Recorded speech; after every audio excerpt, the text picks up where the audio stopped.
ইলিয়াস আলী সহ যাদেরকে গুম করা হয়েছিল, বিডিআর হত্যাকাণ্ডের সাথে যারা জড়িত ছিল, এদের সবার বিচার হবে।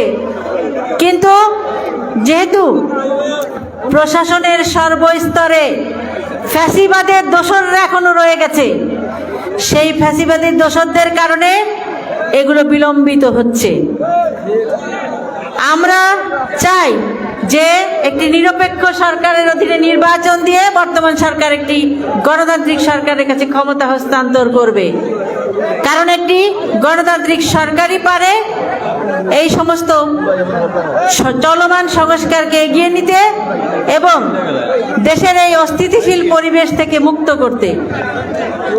দেশে বর্তমানে এই ফ্যাসিবাদীরা বিভিন্ন জায়গায় বসে বিভিন্ন মাধ্যমে তারা দেশকে অস্থিতিশীল করার চেষ্টা করছে। তাদের কাছে টাকা আছে, তারা উস্কানিমূলক বক্তব্য রাখছে। কথা একটাই স্পষ্ট, বাংলাদেশের ইতিহাসে কোন শাসক কখনোই দেশ ছেড়ে পালিয়ে যায় নাই।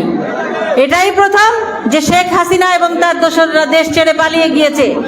সুতরাং স্বৈর শাসক বা ফ্যাসিবাদের পতন এবং দেশ থেকে পালিয়ে যাওয়ার পরে বিশ্বের ইতিহাসে কোথাও তারা আবার পুনরায় ক্ষমতায় আসতে পারে নাই। সুতরাং যতই আশা করেন না কেন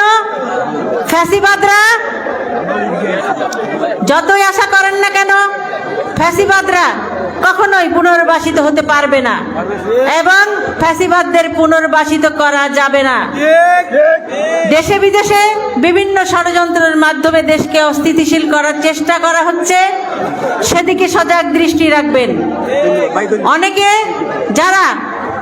অনেক গোষ্ঠী আছে যারা প্রতিনিয়ত তাদের নিজেদের পরিচয় গোপন করে বিভিন্ন সময় রাজনীতি করে আসছে।